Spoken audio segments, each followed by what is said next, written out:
చిత్తూరు జిల్లా పలమనేరు నియోజకవర్గంలో ఇటీవల ఏనుగులు దాడి చేయగా మృతి చెందిన గంగప్ప కుటుంబంను ఆదుకునే నేపథ్యంలో పరిహారం మంజూరు చేసిన ప్రభుత్వం మృతుడు గంగప్ప భార్య మునిలక్ష్మమ్మకు 5 లక్షల రూపాయల చెక్కును అందజేసిన ఎమ్మెల్యే అమర్నాథ్ రెడ్డి తదనంతరం ర్యాపిడ్ రెస్పాన్స్ టీం వెహికల్ను ప్రారంభించారు. ఈ వాహనాన్ని అత్యవసర సమయాల్లో అడవి లోపల ప్రాంతానికి సిబ్బంది వెళ్లడానికి ఉపయోగకరంగా ఉంటుందని వెల్లడించిన డిఎఫ్ఓ చైతన్య కుమార్ రెడ్డి. తరచూ పంట పొలాల్లోకి ఏనుగులు వచ్చి నాశనం చేస్తున్న నేపథ్యంలో శాశ్వత పరిష్కారం దిశగా ప్రభుత్వం ప్రత్యేక ఏర్పాట్లు చేయనున్నట్లు ఎమ్మెల్యే అమర్ తెలిపారు.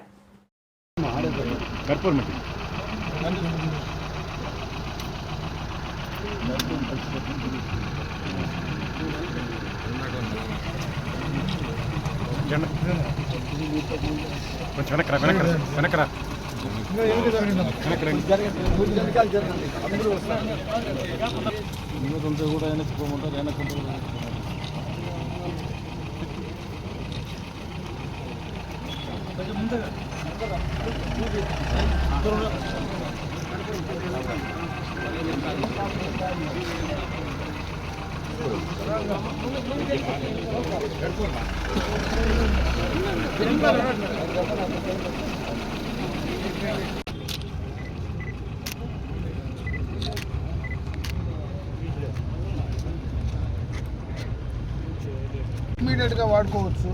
ఈ 2.5 లక్షలు వాళ్ళు ఎఫ్డి డిపాజిట్ పెద్దాని పేరు మీద 2.5 లక్షలు ఉంటుంది, ఎఫ్డి ఉంటుంది. అది ఎఫ్డి పైన కావాలంటే లోన్ తీసి వాడుకోవచ్చు.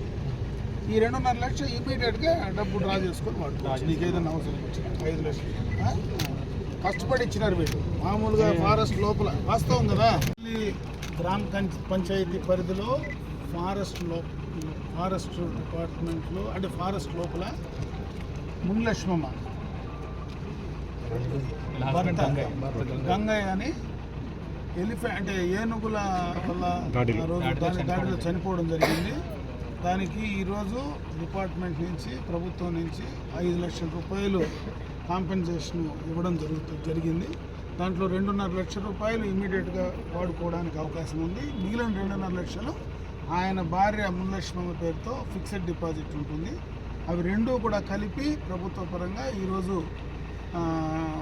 డిఎఫ్ఓ గారు కానీ వారి సిబ్బంది దానికి వాళ్ళకు జరిగినటువంటి నష్టానికి పరిహారంగా, అంటే ప్రాణం తీసుకురాలేం కానీ దానికి నష్టపరిహారంగా ఈరోజు డబ్బులు ప్రభుత్వం నుంచి ఇవ్వడం నిజంగా కొంతవరకు ఆ కుటుంబాన్ని ఆదుకునేటువంటి పరిస్థితి జరిగిందని తెలియజేస్తారు.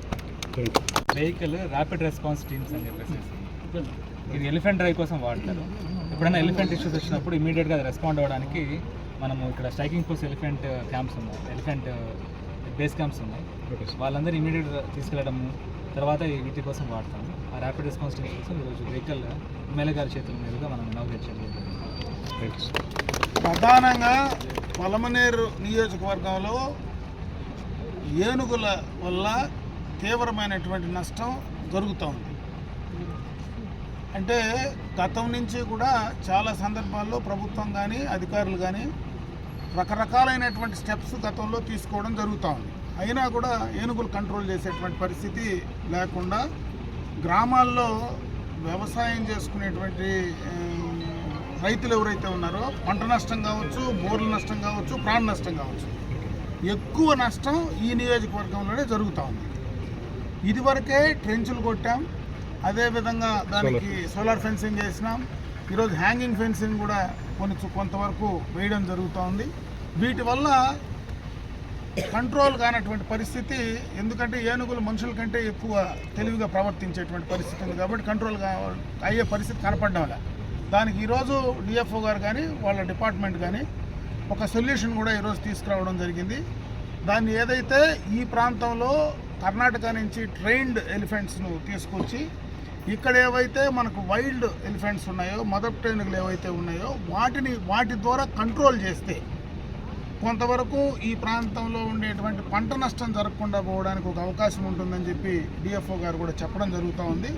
దీనికి సంబంధించి ఈ రాష్ట్ర ప్రభుత్వం నుంచి పక్కన ఉన్నటువంటి కర్ణాటక రాష్ట్రంలో ఈ ట్రైన్డ్ ఎలిఫెంట్స్ ఉన్నాయి. అక్కడి నుంచి ఈ ప్రభుత్వం నుంచి రిక్విజిషన్ ఇస్తే వాళ్ళు ఒప్పుకుంటే వాటిని పలమనేరుకి తీసుకొస్తే ఇక్కడ మనకి ఏదైతే హైవే ఉందో ఇక్కడ ఆ ఎలిఫెంట్స్ ఇక్కడ పెట్టగలిగితే ఒక పక్క టూరిజము డెవలప్ అవుతుంది, ఇంకొక పక్క రైతులకు సంబంధించినటువంటి పంటలు నష్టం కాకుండా నివారణ చేసేదానికి అవకాశాలు ఉంటాయి. కాబట్టి ఆ రెండిటిపైన ఈరోజు ఫోకస్ పెట్టాలనేటువంటి నిర్ణయం కూడా ఇటు వాళ్ళ ఆలోచన. అదేవిధంగా మన రైతుల కోసం అది చేస్తే బాగుంటుందని అందరం కూడా అనుకుంటున్నాం. కాబట్టి త్వరలోనే దాని కార్యాచరణ తీసుకురావడానికి ఒక అవకాశం ఉంది. ఎందుకంటే ఈరోజు మనకు ఏదైతే ఎక్స్ప్రెస్ వే వస్తూ ఉందో, NH ఉంది, NHAI, NH4 ఉంది, ఎక్స్ప్రెస్ వే వస్తూ ఉంది. ఎక్స్ప్రెస్ వే ద్వారా దాదాపు నాకు తెలిసి 65 హెక్టార్లు దాదాపు ల్యాండ్ మరి వాళ్ళకి ఇవ్వడం జరిగింది. దానికి వచ్చినటువంటి కాంపెన్సేషన్ కూడా మన దగ్గర దాదాపు 18 కోట్ల రూపాయలు ఉంది. దాన్ని స్టేట్ గవర్నమెంట్లో ఉంది. దాన్ని తీసుకొచ్చి ఈ పొలంనేరులోనే వాడుకోగలిగితే 2 రకాల బెనిఫిట్లు రైతాంగానికి కానీ టూరిజం కానీ 2 కూడా బెనిఫిట్లు ఉంటాయనేటువంటి మంచి ఆలోచన కూడా చెప్పడం జరిగింది. దీన్ని పూర్తి స్థాయిలో తీసుకురావడానికి నా వంతు నేను ముఖ్యమంత్రి గారి దృష్టికి కానీ, అదేవిధంగా ఉప ముఖ్యమంత్రి ఎవరైతే పవన్ కళ్యాణ్ గారు ఈరోజు ఫారెస్ట్ మినిస్టర్గా ఉన్నారో ఆయన నోటీసు కూడా తీసుకెళ్ళి